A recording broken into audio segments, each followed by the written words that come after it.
Hello everyone, this is Shalini. Welcome to the legal lens. Earlier video में हमने constitutional bodies कौन कौन सी हैं उनको डिस्कस किया था।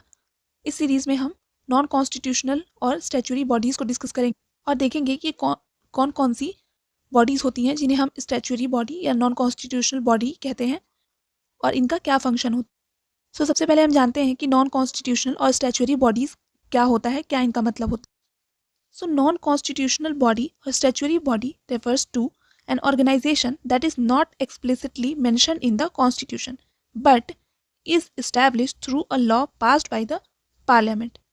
जिसका मतलब है कि इसका जो पावर है वो लेजिस्लेशन से डिराइव होता है, ना कि डायरेक्टली कॉन्स्टिट्यूशन से। और जो नॉन कॉन्स्टिट्यूशनल और स्टैचुटरी बॉडीज़ होती हैं वो किसी स्टैच्यूट या एक्ट ऑफ द गवर्नमेंट के द्वारा क्रिएट की जाती हैं। सो अब वन बाय वन हम देखते हैं कि कौन कौन सी बॉडीज़ हैं जिन्हें हम स्टैचुरी बॉडीज़ या नॉन कॉन्स्टिट्यूशनल बॉडीज़ में कंसीडर करते हैं। तो इसमें पहली है वो है नीति आयोग। नीति आयोग आने से पहले इसे हम प्लानिंग कमीशन के नाम से जानते थे। 2014 तक ये प्लानिंग कमीशन के नाम से चलता था, बट नीति आयोग का फॉर्मेशन 1 जनवरी 2015 को हुआ था। इसमें चेयरपर्सन होते हैं जो कि चेयरपर्सन प्राइम मिनिस्टर होते हैं। करंट में इसके चेयरपर्सन जो है वो श्री नरेंद्र मोदी जी हैं। इसके वाइस चेयरपर्सन जो है उनका अपॉइंटमेंट प्राइम मिनिस्टर के द्वारा किया जाता है। उनके अलावा इनमें सीईओ होते हैं and full and part time members भी होते हैं। और इनके रिमूवल के लिए जो इनके चेयरपर्सन, वाइस चेयरपर्सन, सीईओ और अदर मेंबर्स होते हैं उनके लिए कोई स्पेसिफिक प्रोसेस नहीं दिया है। इसी के साथ साथ इन मेंबर्स का और जो चेयरपर्सन और वाइस चेयरपर्सन है उनके लिए कोई स्पेसिफिक टेन्योर भी नहीं है। इनका मेन रोल है to provide strategic policy and directions to the government replacing the planning commission. ये एक एडवाइजरी बॉडी है जो फोकस करती है कोऑपरेटिव फेडरलिज्म पे और उसी के साथ साथ ये सस्टेनेबल डेवलपमेंट गोल्स पे भी ध्यान देती है। नेक्स्ट बॉडी है नेशनल ह्यूमन राइट्स कमीशन। इसके हेड चेयरपर्सन होते हैं जो डेजिग्नेशन जो उनकी होती है वो एक रिटायर्ड सीजीआई की होती है। उसके साथ साथ 4 फुल टाइम मेंबर्स होते हैं और 4 एक्स ऑफिशियो मेंबर्स होते हैं। इनके चेयरपर्सन और मेंबर्स का अपॉइंटमेंट प्रेसिडेंट के द्वारा किया जाता है on the recommendations of a committee, और उस कमिटी का कॉन्स्टिट्यूशन होता है prime minister, speaker of Lok Sabha, home minister etcetera से। और इनके मेंबर्स को रिमूव किया जा सकता है प्रेसिडेंट के द्वारा on the grounds of proven misbehaviour और इनकैपेसिटी। अगर एनएचआरसी के करंट चेयरपर्सन की बात करें तो जस्टिस वी रामा सुब्रमण्यम ये करंट चेयरपर्सन है। एनएचआरसी के चेयरपर्सन का टेन्योर 3 इयर्स और 70 इयर्स विचएवर इज अर्लियर होता है। इनका मेन रोल होता है to investigate human rights violation, provides recommendations and spread human rights awareness. But इनकी रिकमेंडेशन जो होती है वो बाइंडिंग नहीं होती है और इनका लिमिटेड जुरिस्डिक्शन होता है आर्म्ड फोर्सेस के ऊपर। नेक्स्ट स्टैच्यूटरी बॉडी है सेंट्रल ब्यूरो ऑफ इन्वेस्टिगेशन। इसे इन शॉर्ट में सीबीआई भी कहते हैं। इनका main role to investigate corruptions, economic crimes and special cases referred by the state और द सेंटर। सीबीआई के डायरेक्टर का अपॉइंटमेंट हाई पावर्ड कमिटी जो कॉन्स्टिट्यूट होती है पीएम, सीजेआई और एलओपी के द्वारा उनसे होता है। इसमें डायरेक्टर होते हैं और अदर सबऑर्डिनेट स्टाफ होते हैं। इनका टेन्योर जो है वो डायरेक्टर का टेन्योर 2 साल के लिए फिक्स किया जाता है। सीबीआई डीएसपी एक्ट 1946 के अंडर में ऑपरेट होती है। इनका कोई इंडिपेंडेंट स्टेटस नहीं होता है और कोई भी इन्वेस्टिगेशन करने से पहले इन्हें स्टेट की कंसेंट लेनी होती है। नेक्स्ट आते हैं लोकपाल। इनका अपॉइंटमेंट प्रेसिडेंट के द्वारा किया जाता है on the recommendation of a committee, जो कमिटी कॉन्स्टिट्यूट होती है प्राइम मिनिस्टर से, स्पीकर, एलओपी, सीजीआई एटसेट्रा से। अगर हम बात करें लोकपाल की कॉम्पोजिशन की तो यहाँ पर एक चेयरपर्सन होता है और मैक्सिमम 8 मेंबर्स हो सकते हैं, जिन 8 मेंबर्स में 50% जो है वो जुडिशियल होंगे और 50% में एससी कम्युनिटी से, शेड्यूल्ड ट्राइब कम्युनिटी से और अदर बैकवर्ड क्लासेस कम्युनिटी से, और उसी के साथ साथ एक वुमेन भी होनी चाहिए। इनका टेन्योर 5 ईयर और 70 years of age whichever is earlier होता है।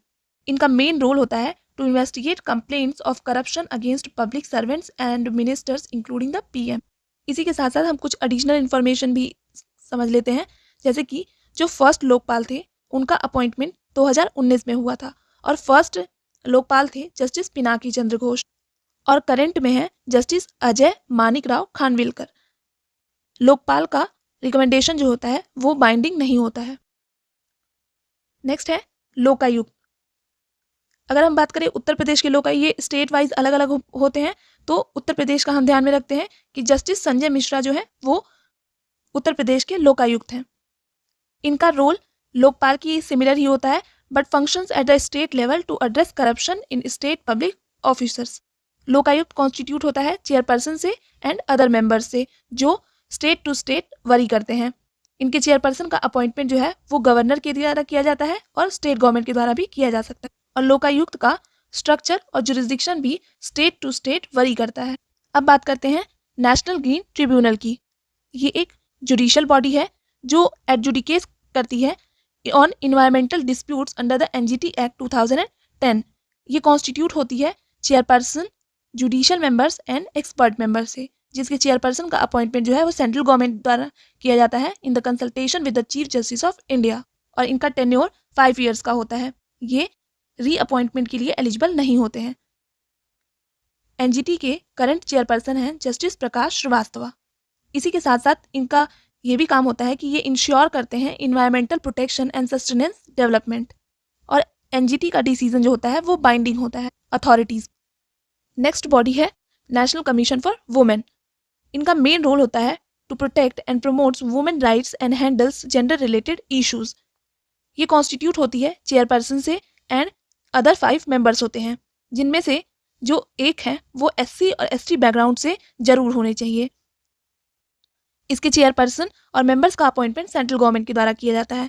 इनका टेन्योर 3 ईयर्स का होता है और as determined by the central government. अगर हम बात करें करंट चेयरपर्सन के नेशनल कमीशन फॉर वुमेन, तो ये हैं Vijaya Kishore Rahatkar. National commission for women, इनका इन्फोर्समेंट पावर जो है वो कम होता है।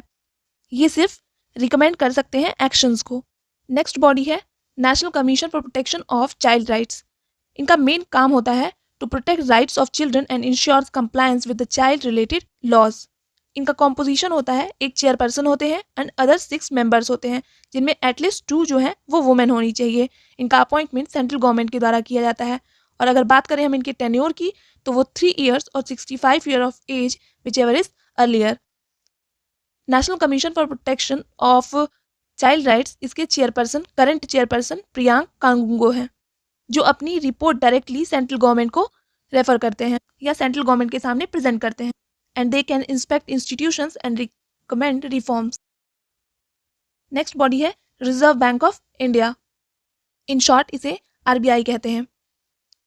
आरबीआई का मेन काम रेगुलेशन होता है मॉनेटरी पॉलिसीज को, currency, banking and inflation control.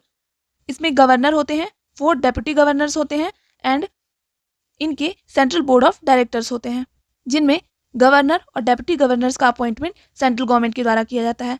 बात करें अगर प्रेजेंट आरबीआई के गवर्नर की, तो वो संजय मल्होत्रा जी हैं।